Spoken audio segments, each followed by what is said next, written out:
L'heure H. Jean-Louis Lahaye.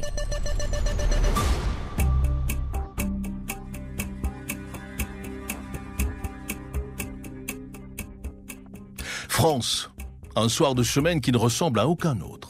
Ce jeudi, alors que l'obscurité a déjà envahi l'espace et le monde depuis plusieurs heures, d'innombrables postes de télévision s'allument.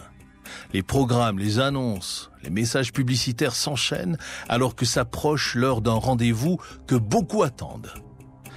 Daniel est dans son salon, le regard rivé vers son petit écran. Devant elle, sur la table, Basse fume une tasse où un sachet de tisane est déjà beaucoup trop infusé.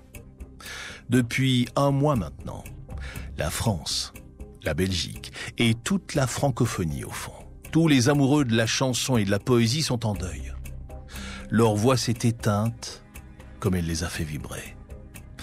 En un instant, dans un souffle court, douloureux, Jacques Brel, le maître des mots, esclave de ses souffrances, chantre d'un message universel, est mort il y a quelques semaines.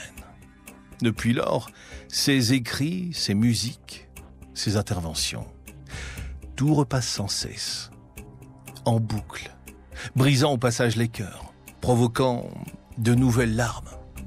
Ce n'est donc pas ce soir, alors que retentit le générique du journal télévisé, que les choses vont s'arranger.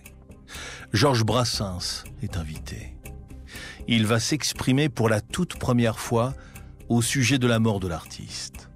L'autre légende de la chanson et ami de Brel n'a pas ouvert la bouche depuis des semaines. C'est donc le cœur lourd que Daniel, comme tous ceux qui pleurent le grand Jacques, le découvre sous des traits tirés. Sa souffrance, visible et terrible. Nous sommes le 9 octobre 1978. Il est 20h15. Et c'est l'heure H de mon histoire.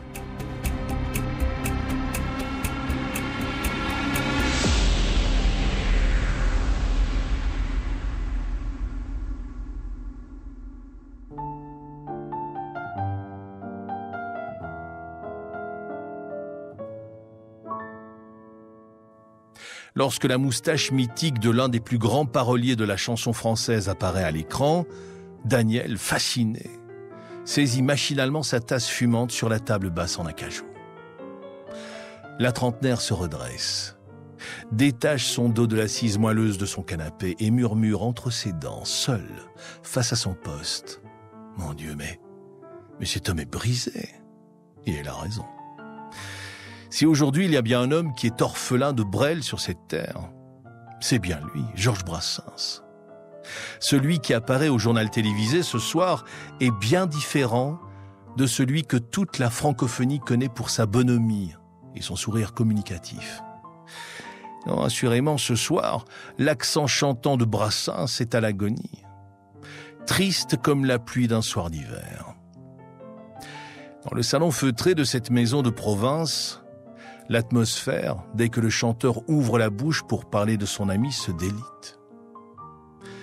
C'est comme si, l'espace de quelques minutes, une faille temporelle s'ouvrait, dédiée à la souffrance, à l'hommage, à la sacralisation peut-être même d'un homme qui ne ressemblait à aucun autre.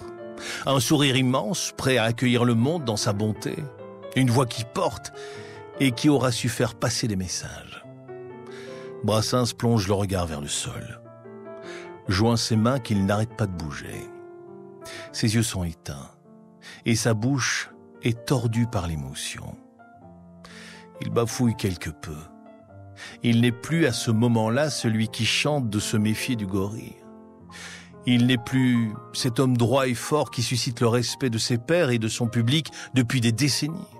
Non, ce soir, il n'est qu'une âme malheureuse parmi d'autres, qui peine à exprimer son désarroi.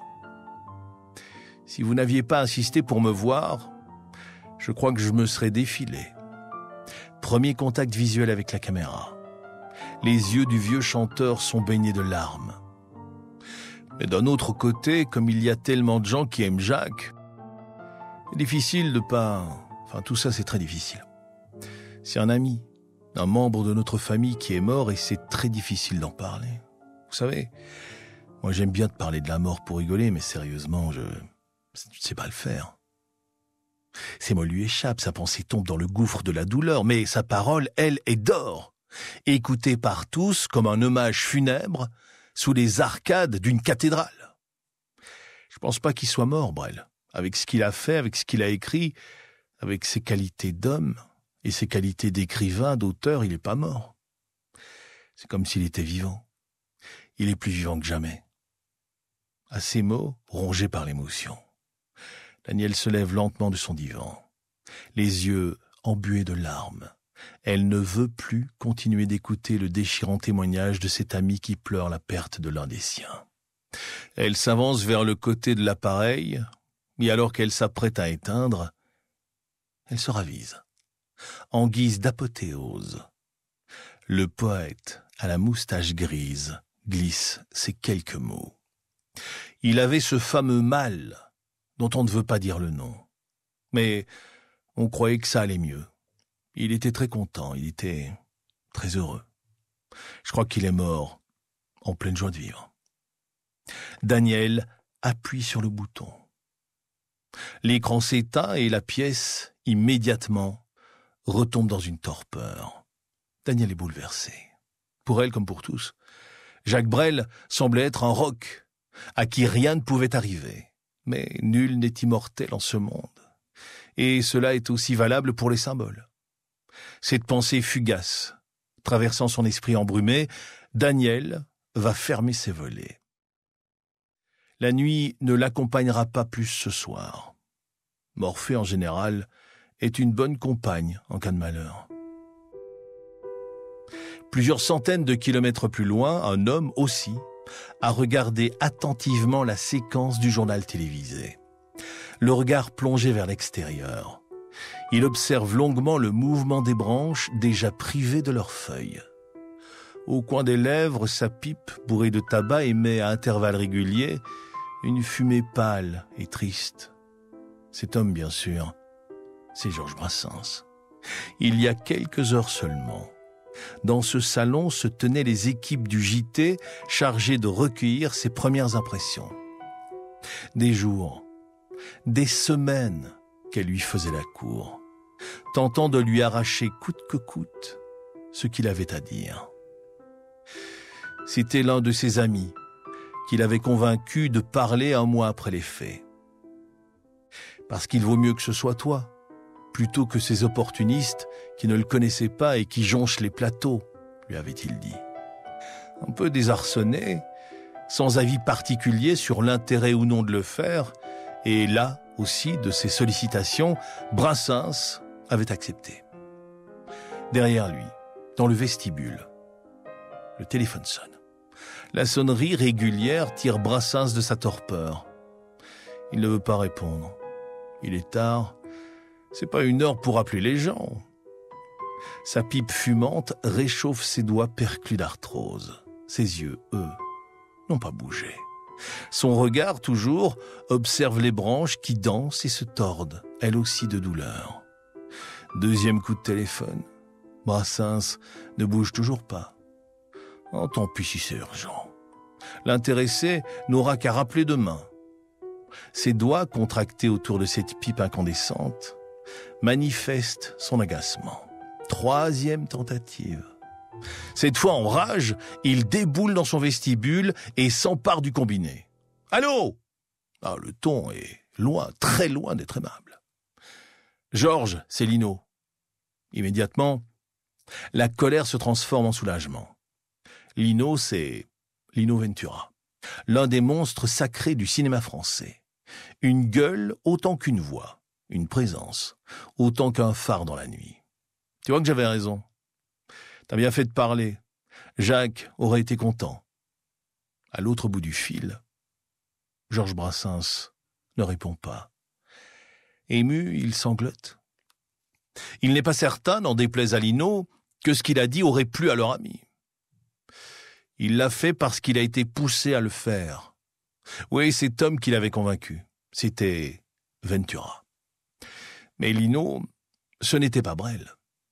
Tout cela ne repose que sur des impressions, des intuitions.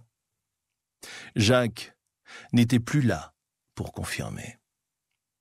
Tout ça n'est plus que de la poudre aux yeux. Georges est lassé, fatigué de cette vie qui lui impose de voir partir ses amis les uns après les autres, même ceux plus jeunes que lui. La montagne Brassens, en silence, s'effondre. Et peut-être que Ventura, à l'autre bout du téléphone, le comprend.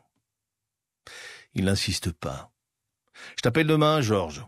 Essaie de dormir un peu. » Le chanteur accroche. Sa gorge, encore nouée par l'émotion, l'empêche de pleurer, de hurler.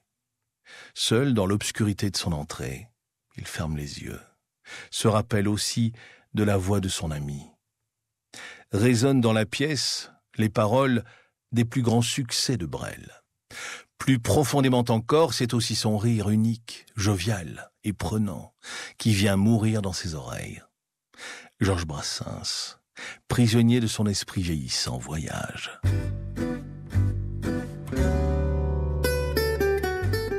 Des décennies plus tôt, le voilà à Paris, à la fin de l'été 1953, dans l'effervescence des 30 Glorieuses. Le bruit, les odeurs, la musique, les vivas et les artistes, Brassens se retrouve sous les lampes du cabaret Les Trois Baudets. Sur scène, le Brel qui se produit devant les banquettes de velours de l'établissement était loin d'être le grand Jacques. Il n'était qu'un débutant. Pourtant, Brassens se souvient d'avoir été frappé par ce jeune homme sans trop d'allure.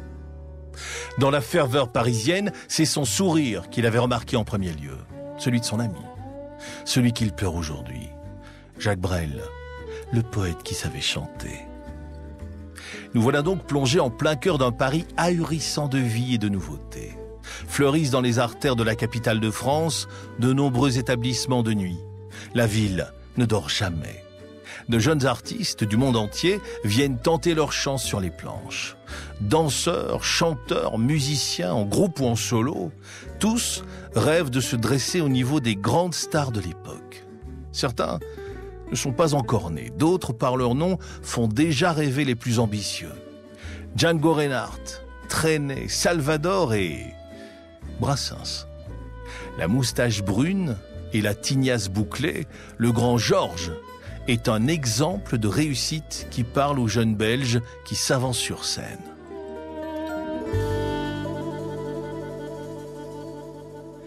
Pourtant, Brassens n'est pas une star depuis longtemps. C'est une étoile qui monte et à ce titre, il traîne lui aussi ses guêtres ici et là pour rester influent dans le tout Paris qui compte. C'est la première fois que Jacques se produit aux Trois Baudets. La scène, qui lui paraît immense, est baignée d'une lumière puissante. Si le public dans la salle le voit distinctement, la réciproque n'est pas vraie. Seules les personnes du premier rang apparaissent dans son champ de vision. Et encore, flouté par les projecteurs. Il reconnaît Jacques Canetti, influent propriétaire du cabaret.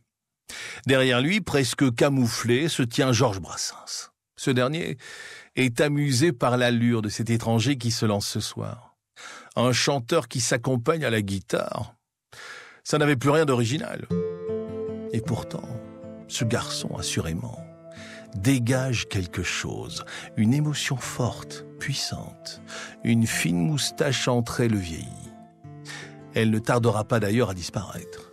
Ses mouvements saccadés, hésitants, témoignent d'un trac particulièrement envahissant. Il faut dire que la scène de l'établissement est plutôt impressionnante lorsqu'on est seul. Et c'est timidement, presque en s'excusant, que Jacques Brel fait parler l'étendue de son talent.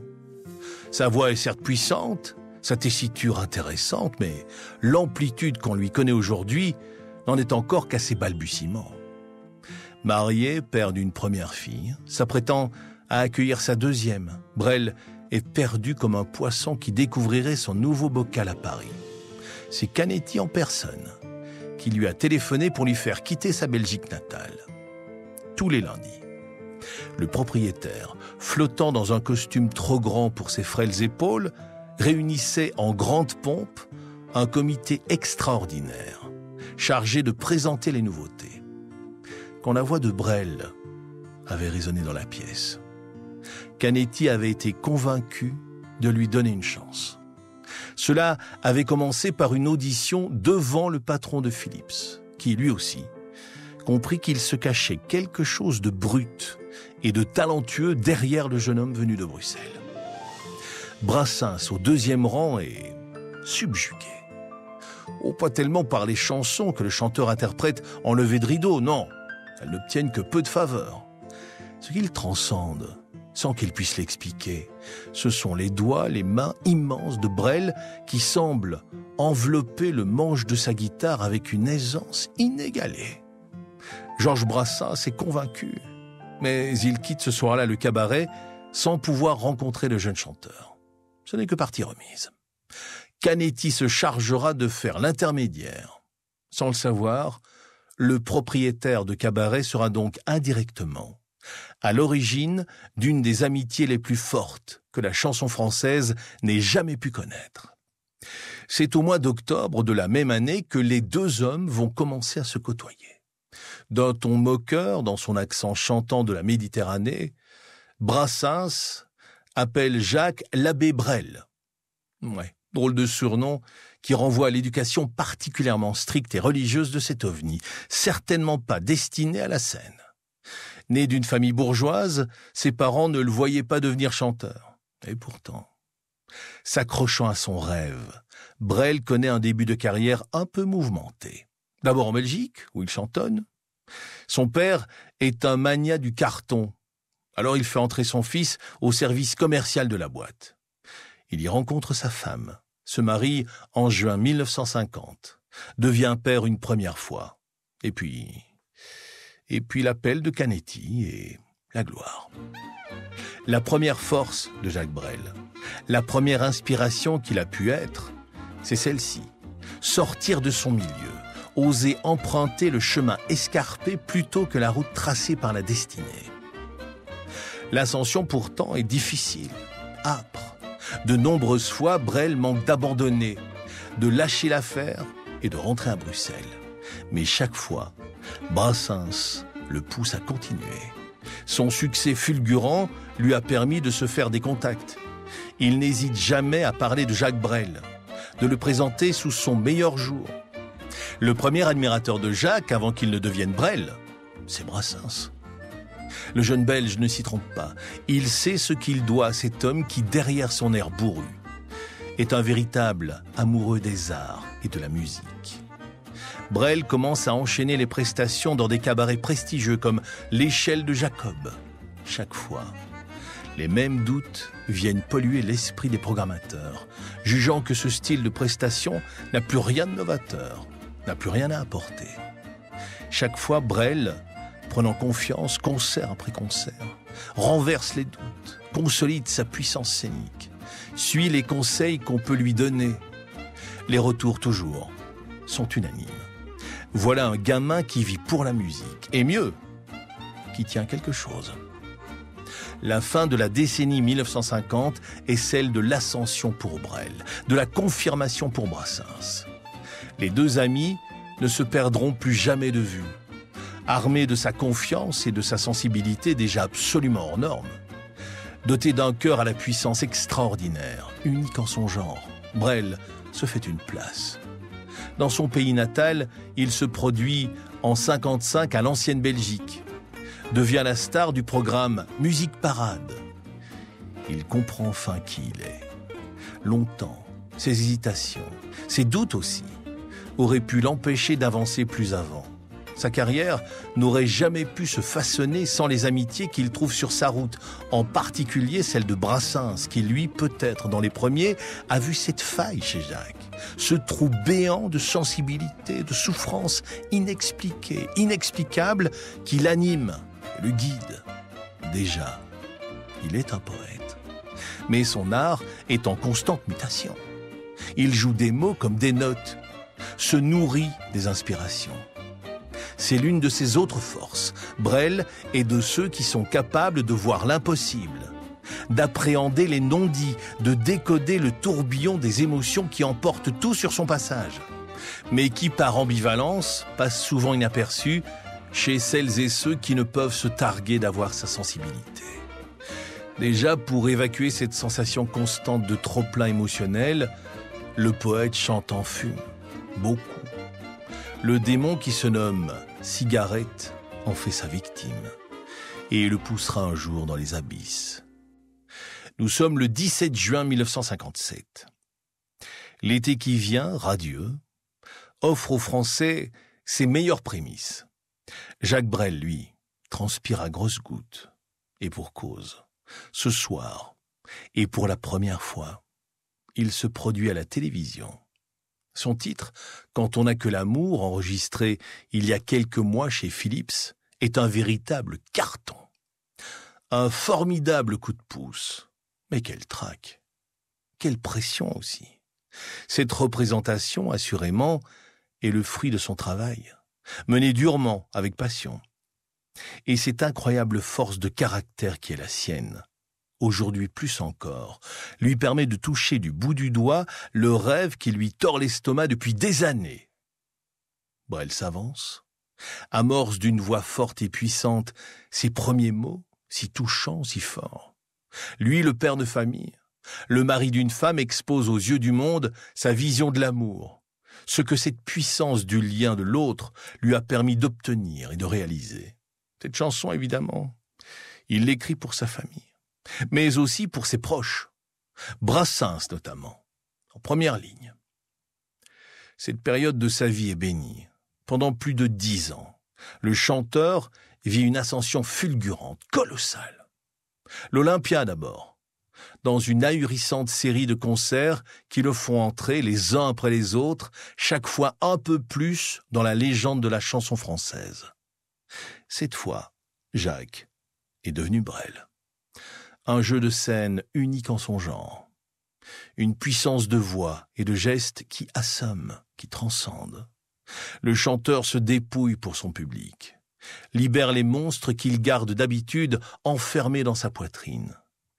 Il transpire à seaux, déploie sa tessiture devenue incroyable devant des foules chaque fois plus médusées.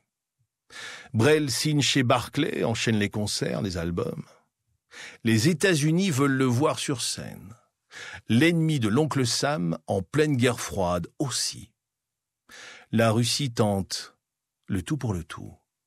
Brel s'engage à y aller, d'un côté puis de l'autre. Il tiendra parole. Hélas, pour le sensible de Bruxelles, la destinée qui longtemps lui a accordé ses faveurs décide de se retirer et de lui asséner en partant un premier coup de poignard. En l'espace de 2 petits mois, au début de l'année 1964, ses parents meurent, l'un après l'autre, comme des inséparables, conclusion magnifique et tragique de ces histoires d'amour que Brel chante et écrit. Le choc que le chanteur ressent est à la hauteur de la perte vécue. Il ne se remettra jamais vraiment de cette épreuve. L'épuisement tant personnel que professionnel le guette. Les ombres sont à sa porte. Et pour leur échapper, Jacques Brel s'apprête à prendre une décision terrible, qui risque bien avec fracas d'emporter la ferveur de tout un public. Ses proches, Brassens en tête, en seront les premiers surpris. Nous sommes en 1966. Jacques Brel, en pleine tournée, s'arrête à Limoges. La représentation terminée, comme tous les soirs, lui et ses musiciens dînent dans un restaurant de la ville. Il est certainement près d'1h du matin. Les traits tirés, le chanteur, un verre de vin rouge à la main, a convoqué des invités bien particuliers. Des caméras de télévision, celles du journal télévisé de 20h. Alors qu'avec son légendaire coup de fourchette, il termine de manger son plat, c'est avec un grand sourire qu'il accueille le journaliste, ravi, comme on peut l'imaginer, de se trouver là pour annoncer un scoop. Brel a décidé d'arrêter de chanter. Au sommet de sa gloire, après avoir donné un récital unique au Carnegie Hall de New York, après avoir illuminé la belle Moscou, c'est dans ce restaurant de la ville de Limoges qu'il annonce à la France entière sa décision, qui, pour beaucoup de ses fans, paraîtra inimaginable.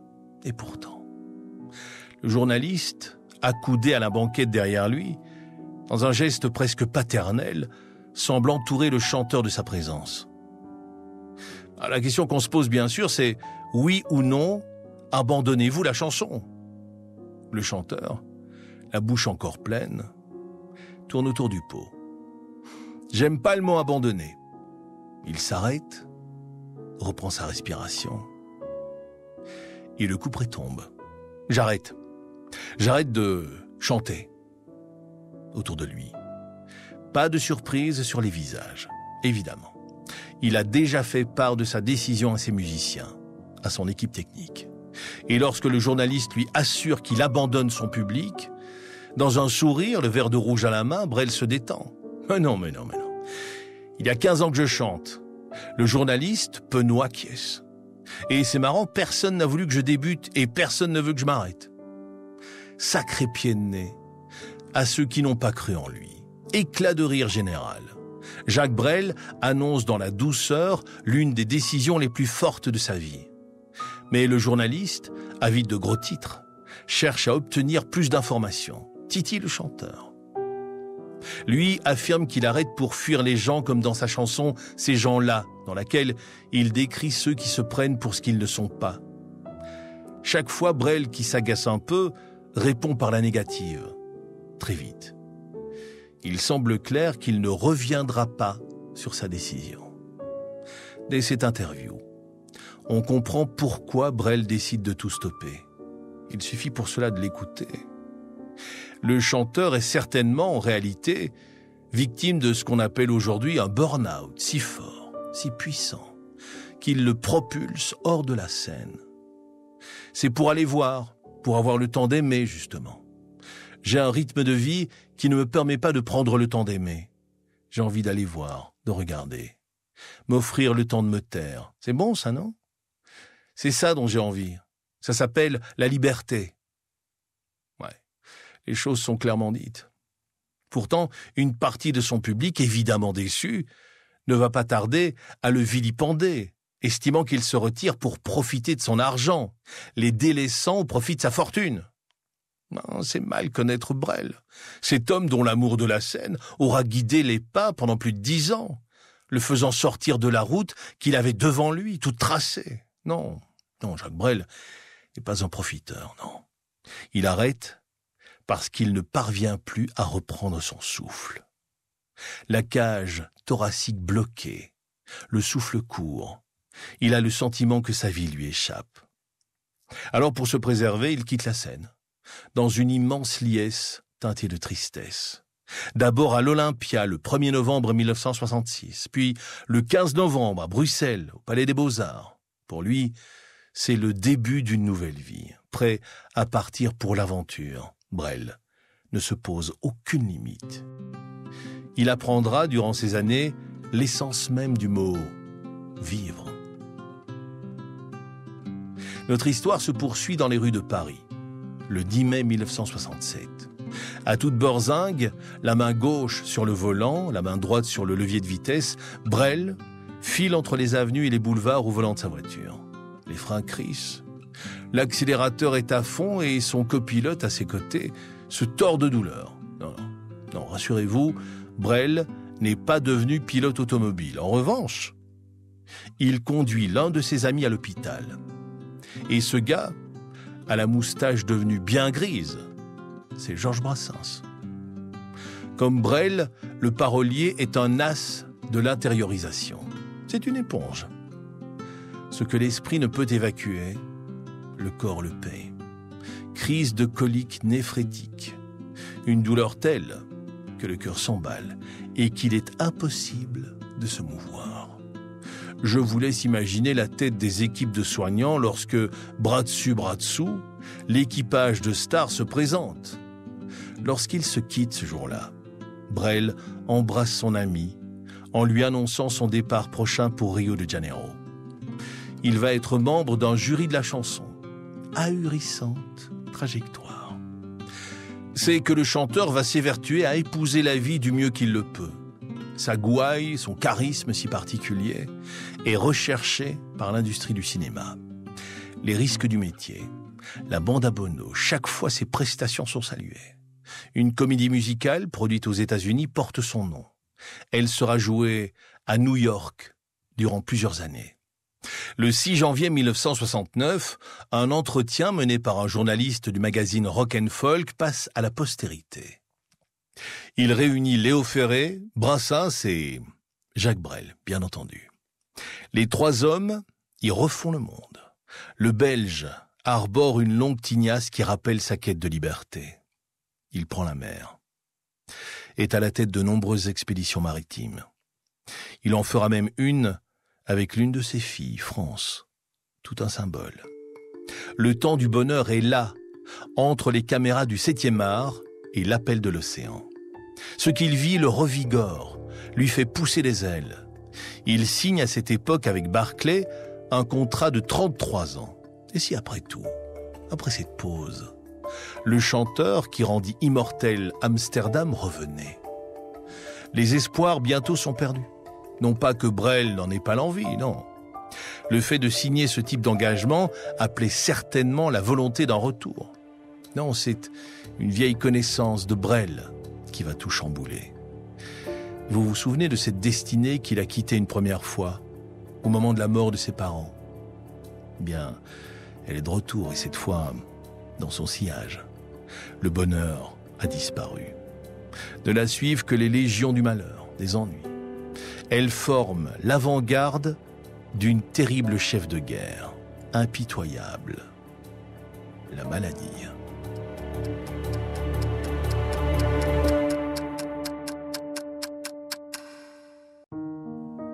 Nous sommes en octobre 1974.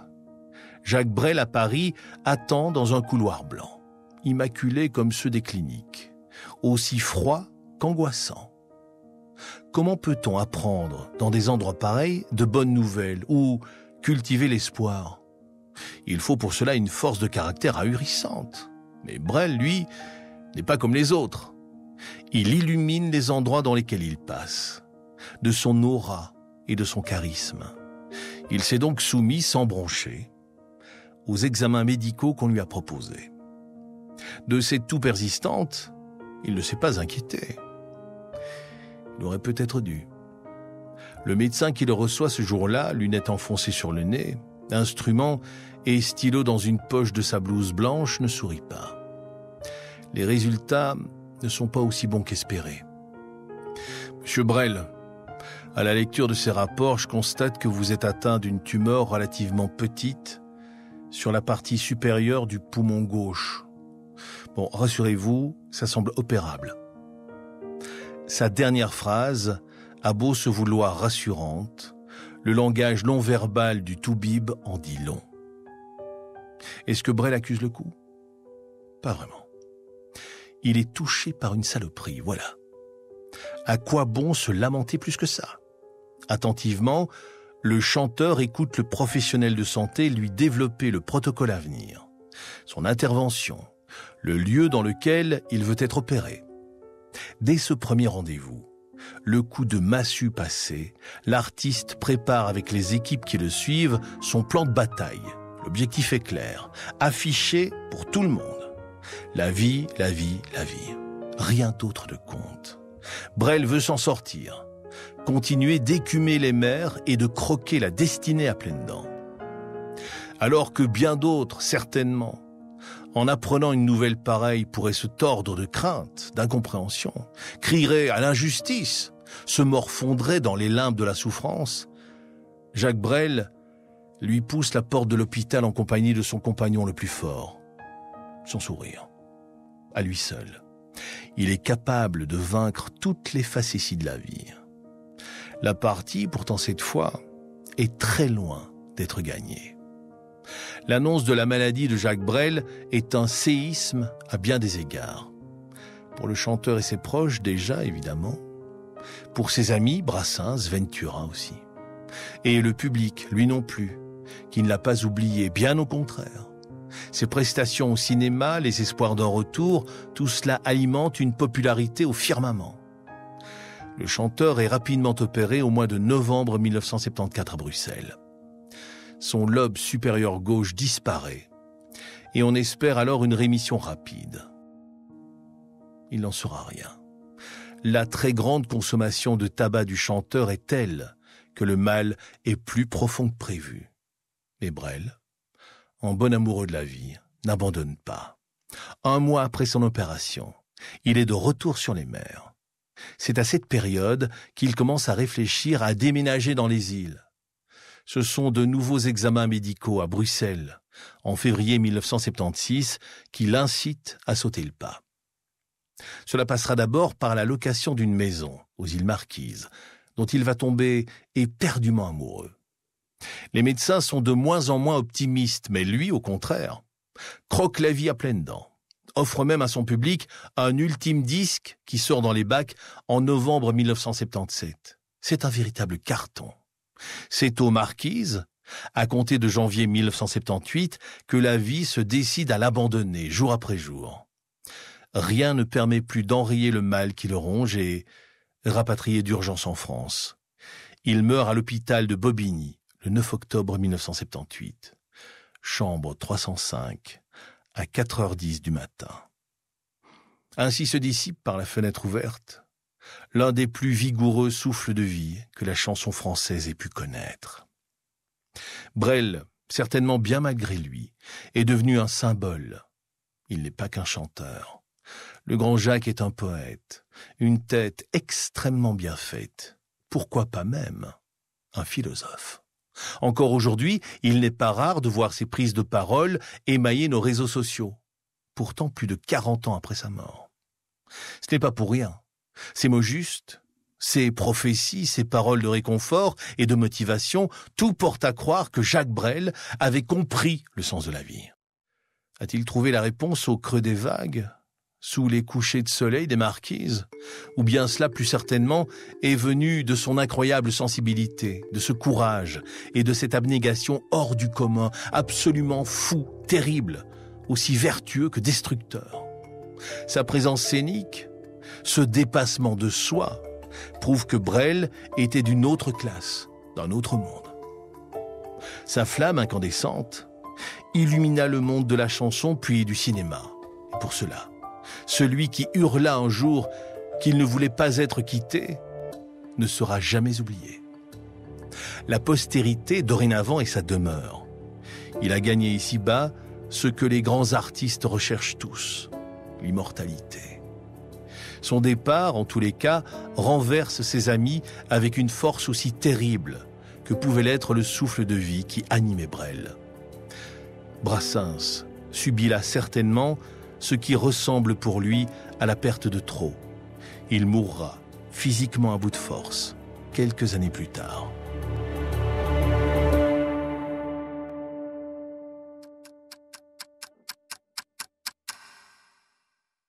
Voilà pour ce récit, que j'ai eu le plaisir de partager avec vous grâce à la plume de Valjean. L'heure H. Jean-Louis Lahaye.